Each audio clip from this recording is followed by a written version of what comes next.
estos últimos meses, y por supuesto eso va a afectar directamente a la tarifa eléctrica, ¿no? A la tarifa de electricidad. Se refiere al costo del kilovatio hora, al costo del kilovatio hora. Entonces, es importante que vayamos manejando esos conceptos. Yo les hablé en una de las sesiones que tuvimos, cuando estábamos hablando de los procesos de conversión del combustible para la producción de electricidad, que pasaba por varios procesos, ¿no? Como lo vimos nosotros en las clases anteriores, sobre todo los procesos que usan combustible, que son las termoeléctricas, ¿no? Entonces, la conversión de energía del combustible en su condición original, sea gas, sea fuel oil o sea carbón, al convertirse en electricidad, energía eléctrica que vamos a consumir los usuarios, la eficiencia está alrededor, un poco más, un poquito menos, pero alrededor aproximadamente de un 40%, sobre todo en tecnología que ya tiene varios años operando, comparado con las tecnologías nuevas. Hay una diferencia de 1, 2, 3 puntos, pero no más. Por eso es que para efectos de comparación, para efectos referencial, vamos a manejar el tema de la conversión de energía con un valor de eficiencia de alrededor de un 40%, alrededor de un 40%. Puede ser un poquito menos, un poquito más, como yo lo digo, dependiendo, a menos que se utilice lo que ya vimos, ¿verdad? A grosso modo, comenzamos a ver lo que son los ciclos combinados, que como se combina el ciclo Brayton con el ciclo Rankine, o sea, una turbina a gas con una turbina a vapor, el proceso de vapor no consume combustible y, por supuesto, la eficiencia va a aumentar por lo menos unos 10 puntos más, unos 10, 15 puntos más. Y eso es dinero, eso es economía. Por lo que ya hablamos, que es el tema del costo de la energía. Entonces, el ejercicio que yo les puse, o los ejercicios que yo les puse, vamos a verlo para hablar un poquito de eso, porque para que haya mayor claridad, ¿no? Y que sí me gustaría que en su casa ustedes profundicen más los cálculos y se familiaricen con la fórmula, con las relaciones, para que vayan trabajando sobre ese tema, ¿no? Entonces, ¿qué decía el primer ejercicio? ¿Te lo ven allí? ¿Qué decía el primer ejercicio? Son 3 ejercicios nada más que les puse, pero son ejercicios tipo, ¿no? Quiero que lo analicen, lo revisen, porque en la evaluación, cuando hagamos la evaluación, no van a ser los mismos ejercicios, pero sí van a ser ejercicios utilizando la misma metodología, ¿no? O sea, para manejar el concepto. Los conceptos son importantes y son los mismos. Son los mismos aquí hasta que veamos el tema 6. Estamos comenzando apenas con los procesos hidroeléctricos, ¿no? Las plantas hidroeléctricas. Entonces vamos a dar para el jueves, vamos a dejar ya para ir viendo, digamos, los componentes de una central, los tipos y eso, ¿no? Pero sí sería bueno hoy que veamos esto porque me parece importante, porque ninguno resolvió nada, sea por falta de tiempo o porque no entendió el ejercicio. Pero recuerden Recuerden que, como les comenté yo al principio, esta materia es una materia práctica. Se supone, o yo supongo, se supone que ustedes ya manejan los conceptos de eficiencia, de termodinámica, ¿verdad? Tanto el agua como los procesos Rankine, Brighton, etcétera. Entonces, lo que vamos a trabajar aquí son aspectos prácticos que ya ustedes deben conocer. Entonces, fíjese, el primer ejercicio es un ejercicio relacionado con lo que ya vimos, ¿no? El tema hidrológico, de dónde se dónde se obtiene el recurso agua como fuente primaria de energía para una central hidroeléctrica, es la altura estática del agua cuando se embalsa o se represa el agua. Lo vieron ustedes, como digo, en mecánica de fluido probablemente. Entonces, no vamos a profundizar en esa fórmula, pero sí la vamos a recordar y de hecho ahí está puesta, ¿no? La potencia hidráulica se calcula en función al peso específico del agua, al caudal y la altura estática que genera el nivel del embalse con respecto a la cota donde está ubicada la máquina, la turbina.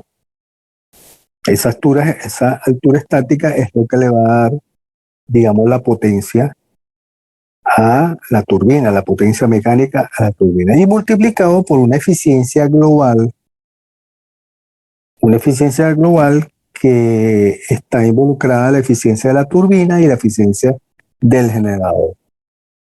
Aunque hay pérdidas también en las tuberías, en la galería de presión, en las tuberías de presión, o sea, en toda la trayectoria del agua desde el embalse hasta la máquina, no la vamos a considerar aquí, pero es bueno que sepan que ahí también hay pérdidas y un cálculo más afinado y más preciso debe considerar esas pérdidas también. Pero bueno, nosotros vamos a trabajar para efectos de nuestros ejercicios económicos.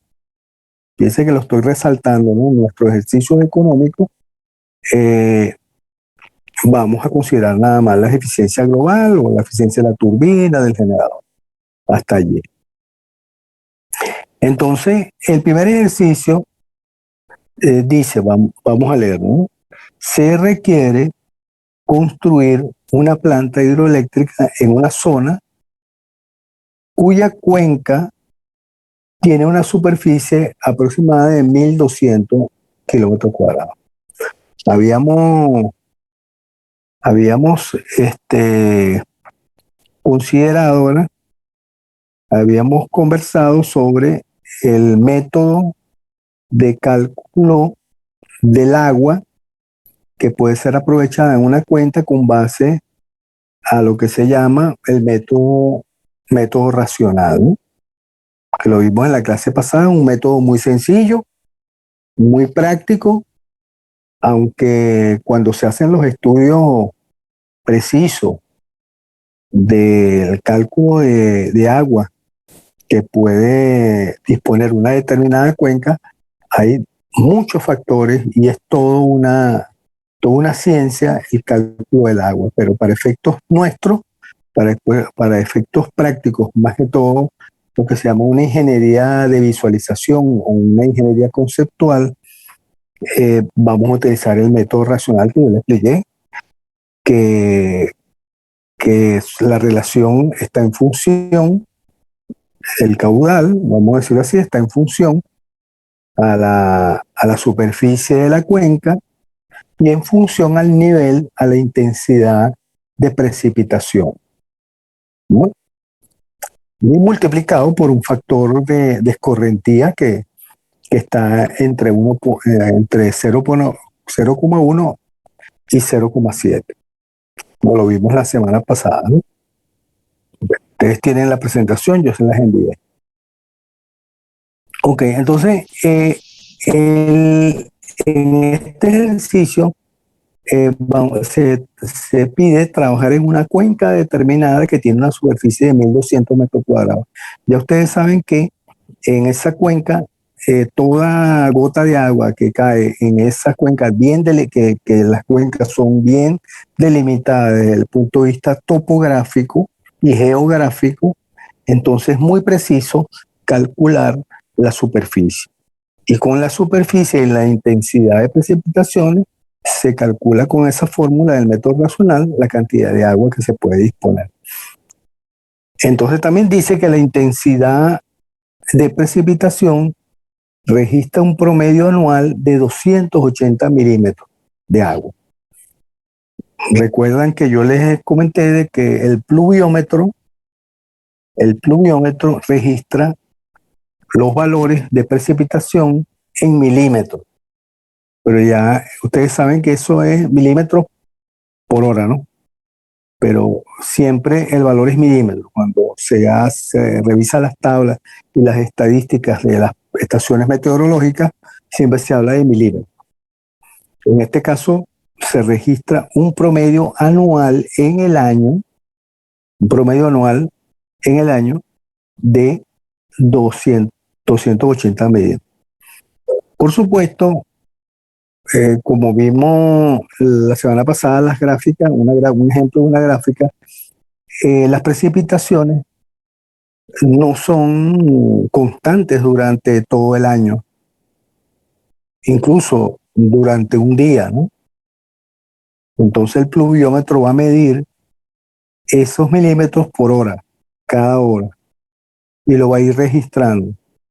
Pero en este caso, vamos a trabajar en este ejercicio, da un valor de un promedio anual, quiere decir que probablemente en algunos meses está por debajo o está por encima, pero el promedio es 280 milímetros de agua que registra el pluviómetro.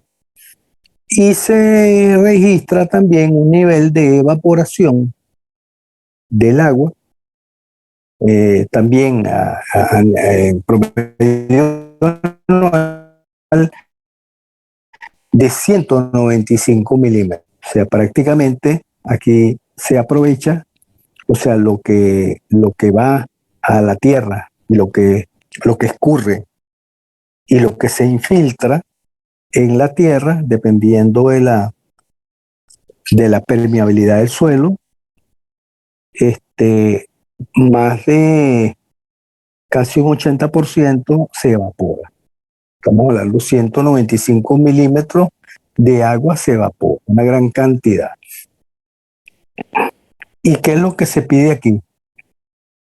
Calcular el monto anual en divisas ahorrados al desplazar el uso de combustible fósil para la generación de energía a un precio de 55 euros el barril equivalente de petróleo. Y se está dando un valor de 55 euros el barril de petróleo. Bueno, hoy creo que el barril de petróleo en el mundo creo que ya casi llega a $100. A $100 el barril de petróleo. Ok, pero en este caso ese es un ejemplo. Se pueden hacer ejercicios más ajustados a la realidad. También se da un valor, se dan valores de la altura del embalse, una altura útil de 20 metros. O sea, el embalse de esa hipotética planta hidroeléctrica que se desea construir va a tener una altura de 20 metros. ¿Por qué de 20 metros? Porque ese es, digamos, la condición geográfica de la zona. Hay muy poco nivel de cota disponible y lo máximo que se puede obtener es una cota de 20 metros. Eso depende de la geografía, de las condiciones geográficas de la cuenca, ¿no? Y de las zonas aledañas para poder aprovechar este recurso. En este caso, 20 metros. 20 metros de altura. También se está dando el factor de escorrentía, ¿no? De 0,2. ¿Qué quiere decir ese factor de escorrentía 0,2? Si los valores están entre 0,1 y 0,7, quiere decir que a menor valor, la cantidad de agua que escurre es menor. Quiere decir que se infiltra mucha cantidad de agua, o sea, gran cantidad de agua. Y a mayor valor de escorrentía, quiere decir que la permeabilidad del agua es menor. O sea, se infiltra menos agua. Esa es la idea, ¿no?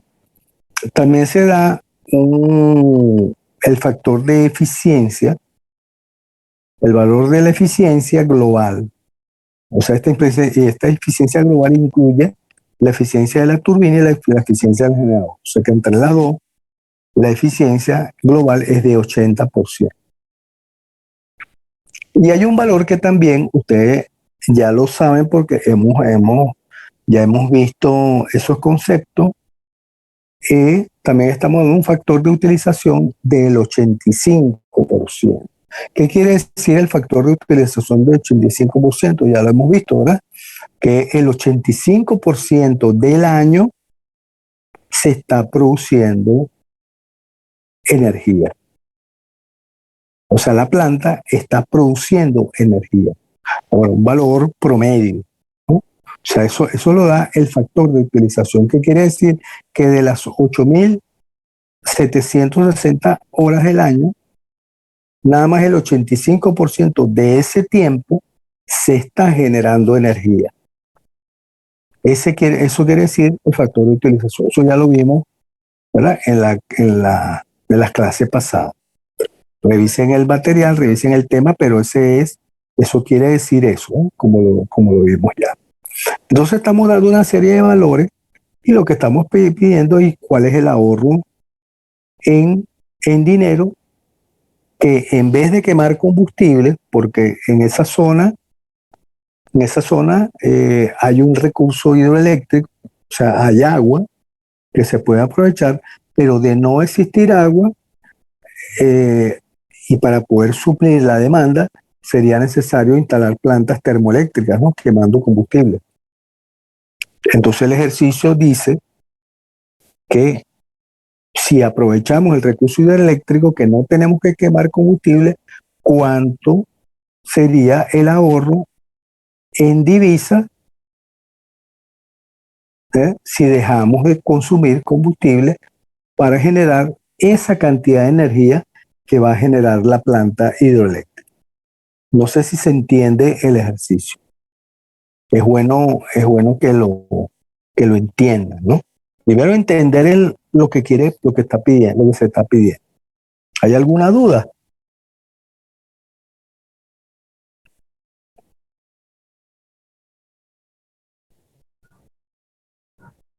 Por ahora no, profe. Bueno, entonces vamos a continuar. Ok. Ahora, ¿cómo resolvemos el ejercicio? ¿Qué debemos calcular primero? Vamos a calcular primero, para poder calcular la potencia de la turbina, lo que puede generar esa turbina con el recurso agua, tenemos que aplicar la fórmula que está abajo, ¿verdad? Potencia igual a eficiencia global, gamma del agua, el peso específico del agua, el caudal y la altura. De esta relación tenemos dos valores ya definidos. Tenemos la altura, que ya dice 20 metros. El peso específico del agua es conocido, es 1000 kilos por metro cúbico, y que llevados a Newton son 9,81 Newton el kilo, ¿verdad? Okay. Por eso está ahí esa relación ahí de 9,81 sobre 1000 para poder llevar a las condiciones de segundo de metro, perdón, de metro, porque está en metro, el caudal está en metro cúbico, ¿no? Entonces, tenemos el valor de gamma del agua, tenemos el valor de altura y también incluso tenemos el valor de la eficiencia. Ahí se está diciendo que la eficiencia global es de un valor, ¿verdad? Ahí lo tenemos, de 80%, la eficiencia que incluye la eficiencia de la turbina y la eficiencia del generador. ¿Ok? Entonces prácticamente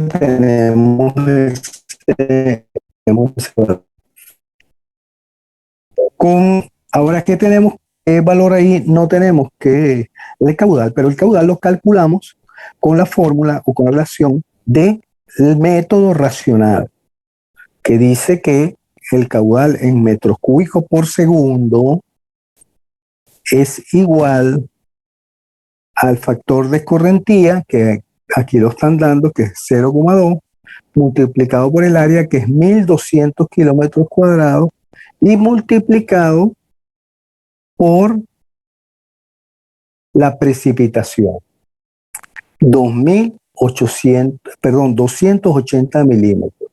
Pero ahí se está diciendo que aplicando la relación, la ecuación del ciclo del agua, ahí se está diciendo que 195 milímetros se evapora. Entonces, ¿cuál es la cantidad de agua que realmente cae sobre la superficie? Es la diferencia, ¿verdad? 280 entre 195. Entonces, ese es el valor que tenemos que poner ahí. Es el sentido común, ¿verdad?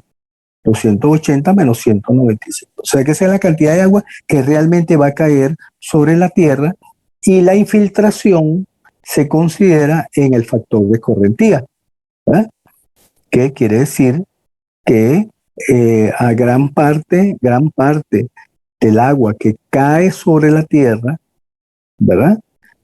Además que se evaporó 195 milímetros de agua, se escurre gran cantidad, que por eso el valor es de 0,2. Yo decía que mientras menor es el valor de escorrentía, mayor es la infiltración del agua sobre el suelo.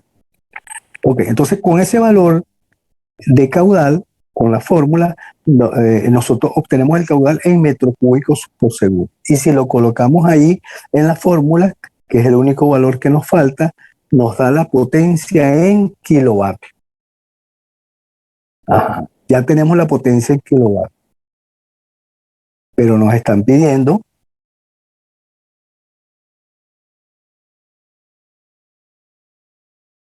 el ahorro. Ahora, ¿cuándo generamos nosotros con esa potencia? Supongamos que la potencia nos da un valor de 100 megavatios, por decir algo. 100.000 kilovatios. O el valor que dé la potencia. Ustedes hacen el cálculo, ahí le va a dar el valor de la potencia. Se está diciendo que hay un factor de utilización de esa planta de un 85%. Y la energía, ustedes ya saben que de la curva de generación que vimos en la clase pasada, la energía es igual a la potencia multiplicado por el área bajo la curva. Y si el área bajo la curva en un año son 8.760 horas, y aquí se dice que nada más el 85% del tiempo operó la planta, entonces es muy sencillo. Entonces es el 85% del tiempo. Y el 85% del tiempo en horas, multiplicado por la potencia que nos dé allí, nos va a dar kilovatio hora al año, ¿eh? Entonces eso, kilovatio hora al año, no es potencia, es energía eléctrica. Ok, energía eléctrica. Y hay un valor Entonces, el resultado de la energía es en energía eléctrica. Ahora, hay un valor, claro que no se los coloqué acá, pero yo los mencioné en las clases pasadas, por eso es que es importante que ustedes asistan a las clases, oigan las clases, anoten las cosas, porque yo doy muchos valores que ustedes deben estar pendientes y mucho más cuando yo les pido que lo anoten. Yo les pedí una oportunidad que anotaran cuando hablamos de la conversión de energía del combustible a energía eléctrica, pasando por todo el proceso, y que la eficiencia está alrededor de un 40%, ¿verdad? Como lo mencioné ya. El contenido energético de un barril de petróleo equivalente, un barril, o el contenido energético del carbón o del fuel oil o del diésel o del gas, el contenido energético que se mide en BTU, en calorías o en kilojoule, ¿verdad? Sea por metro cúbico, por tonelada, por litro, etcétera. Ese contenido energético, al pasar por todo el proceso de conversión para producción de la electricidad que representa el 40%, como ya lo hemos dicho, da un valor en kilovatio hora de aproximadamente entre 450 y 500 kilovatios hora. ¿Eh? ¿Qué quiere decir eso? Que si el contenido energético del gas, por ejemplo, es de 1600 kilocalorías o 2000 BTU, el 60% se pierde para generar el kilovatio hora. Y ese contenido energético se disminuye casi en un 60%. Por lo tanto, esa energía representada en electricidad, que representa el 40%, es aproximadamente entre 450 y 500 kilovatios hora que tiene el combustible. O sea que de un barril de petróleo equivalente, yo obtengo apenas entre 450 y 500 kilovatios hora. Esa es una referencia. No es precisa, pero es aproximada. Así como es aproximado la eficiencia que yo le estoy hablando, de alrededor, la eficiencia de todos los avances que hemos tenido en tecnología, en el proceso de conversión de energía eléctrica al combustible, de energía eléctrica, en plantas termoeléctricas a vapor, con turbinas a gas, etcétera, procesos termodinámicos de calor, la eficiencia está alrededor del 40%. Entonces, por esa razón, yo puedo decir que un barril equivalente de petróleo equivale entre 450 y 500 kilovatios hora eléctricos, ¿ok? Eléctricos. Kilovatios hora eléctricos. No confundan, como ya lo he repetido varias veces, un kilovatio hora eléctrico como a un kilovatio hora convertido en unidades de calor. Pues cuando ustedes van a una tabla de conversión, no vayan a cometer el error de convertir kilocalorías a kilovatio hora. Así, de esa manera, nada más por conversión de unidades. Eso lo van ustedes, vayan a una tabla de conversión, ¿verdad? Que está por internet incluso, diferentes unidades, y vayan a energía y van a ver que ustedes pueden convertir de un BTU a kilocaloría, a joule, incluso a kilovatio hora les va a aparecer. Pero eso es una conversión de unidades, no es una conversión de energía eléctrica. ¿Okay? No, ojo con eso, ojo con eso. Entonces, con ese valor acá, nosotros podemos calcular fácilmente la energía que nosotros producimos en el año aplicando el factor de utilización, y esa energía equivale a tantos barriles de petróleo, ¿verdad? Y al tener la cantidad de barriles de petróleo ahorrados, lo multiplicamos por 55 euros que cuesta cada uno y eso es lo que nos vamos a ahorrar. Y ese es el ahorro. ¿Correcto? Entonces, practiquen ese ejercicio de esa manera. Los otros ejercicios son mucho más sencillos. El segundo ejercicio habla de una curva de duración que ya ustedes lo vieron, ¿verdad? Entre 230 megavatios, o sea, la mayor es 200 y la menor potencia es 30 megavatios en una curva de duración. Prácticamente es una recta. Esto es un proceso productivo en una industria. Por eso se habla de una curva de duración de cierta demanda determinada. Eso puede ser una industria o etcétera, que tenga esa característica de 200 máximo a 30 megavatios, pero en una recta, ¿no? Y para satisfacer una demanda con 3 unidades termoeléctricas de 100 megavatios y una de 50. Entonces pide la capacidad instalada, la carga promedio, el factor de carga, la energía total demandada y la capacidad de reserva. ¿Ah? Esos conceptos ya lo vimos en las clases pasadas y yo creo que ese ejercicio ustedes lo pueden resolver fácilmente aplicando los conceptos que vimos. Y el último ejercicio es el cálculo de la potencia útil de una turbina en función a un salto de 240 metros, muy parecido al primer ejercicio, donde nada más tienes que colocar prácticamente los valores de caudal. Aquí pide entonces con una altura de 240 metros, la potencia, es más, están dando la potencia y lo que hay que calcular es el caudal. O sea, lo que hay que hacer es despejar, porque están dando también con una eficiencia del 100%, o sea, sin pérdida, y después se pide calcular el caudal si existe una pérdida determinada, o sea, hay un rendimiento de la turbina. O sea, son un ejercicio fácil de calcular. Entonces, les invito a que resuelvan estos ejercicios, lo vuelvan a hacer, lo hagan ustedes mismos y por favor, cualquier duda, cualquier comentario, por favor, háganlo por el grupo.